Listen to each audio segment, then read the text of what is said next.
Hi guys, Kirk here with Kirk Giordano Plastering. What we're going to do today is something somewhat fun. I like it. It gives us a bit of a challenge. The homeowners here want a cap on here, meaning they want this piece here to extend about an inch and a half, and they want actually a 3-inch depth right here. So a lot of ways to do this. I can think of 20. I looked at it on Google Maps and I thought, man, I can think of 20 different ways to do that. You can have a carpenter break all this out and build it up, but then you compromise the membrane.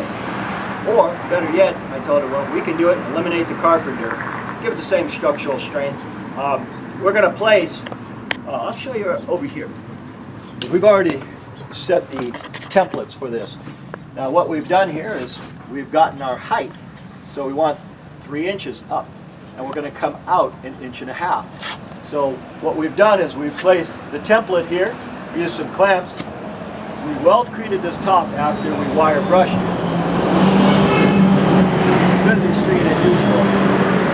So now what we're going to do is mix up some hot mud, pour it on it. I'm going to wet these, pull all this off, and then float it all in.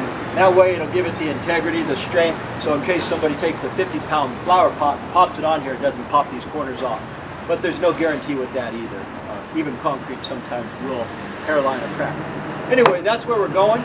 Alright guys, we're at a stage now. Everything is true plumb and leveled off. Jason just made me some hot mud, which means I got about 15 minutes to play with this stuff. Now what I'm going to do is pour this. I'm waiting for him to make some light cement.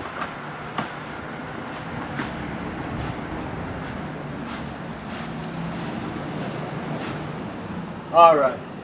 And what I've done too is I've taken water and I've rinsed this right here, because that means the stucco won't adhere to this. It will adhere to this wall here because we have weldcrete there.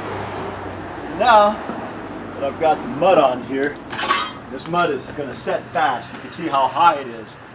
That's how much accelerators it has. I'm just going to go ahead and fill this template up.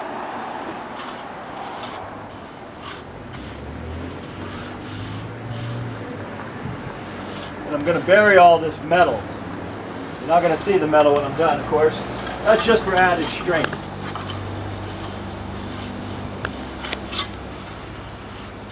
It's going to take me about 15 minutes, so we don't bore the crap out of folks, Jay.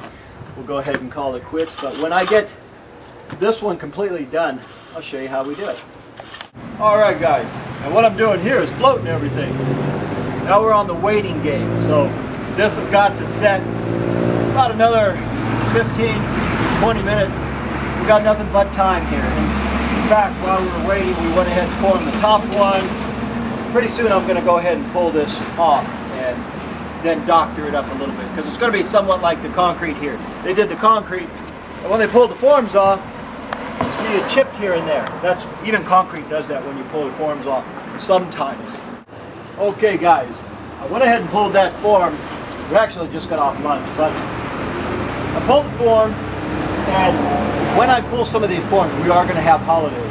Now that I pulled it, I used a lot of water on this because I wanted to cure, and the more water will make it a little stronger. So I've got a lot of water on here. You can see this just coming off here.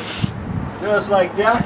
And if I had a holiday, say if I dug in here, I could take some of the mud right from the bucket, fill it in, and float it back in. I'll give you another way to do it. I said there was a lot of ways to do it. We came here right before lunch. And what I did is I browned this out with a lot of aluminite. And now, of course, I take the full bucket. Now I already got my template.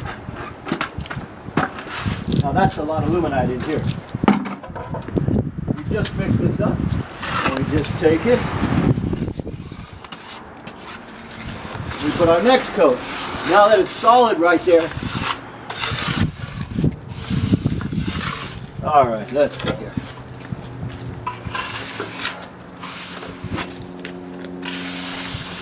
There it is.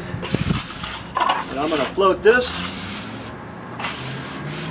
Show you how easy it is to float this stuff. Jay just made this. That's hard already, so it takes a little practice to use Luminite. These accelerators, I don't recommend anybody try to use the accelerators. See how hard that is, and it's just made mud. Then next we take a sponge, pop it in this bucket like so, and I just give it a float finish. While the mud is still wet, I can achieve this finish here because the sand comes to the top. Mighty easy. So there it is, just like that.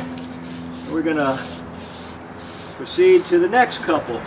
We've got a couple more left here, and you get the idea. When we're completely, this is my template, and then we're gonna take the wood there, put it underneath for it. Same way we've done these. We got 2 more to go. When we're complete with everything, I'll show it to you folks.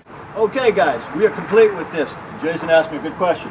How come they just didn't go with styrofoam? Well, styrofoam is nowhere near as strong for this particular area. Again, they said they wanted to set big plants on here. Of course, I told them, don't set it on the edge, set them in the middle. We're going to go with this granite here, but architect said it was too heavy for their foundation. They were going to go with stone. They're going to go with all kinds of things. They did their homework. Anyway, you want to take a quick peek around, Jay, and show what we've done. We just beat the rain, guys. We're here about 8 hours doing this stuff here. Take a peek over here too, Jay, and we'll just, both sides, we actually brought the front out too, so it's not just the sides, but the face. Anyway, that's what they wanted, that's what we give them. It's pretty strong, however, again, no pots and pans right at the edge, just even concrete's weak there. Anyway, folks, my name is Kirk. Thank you for watching. As usual, we'll see you guys on the next one.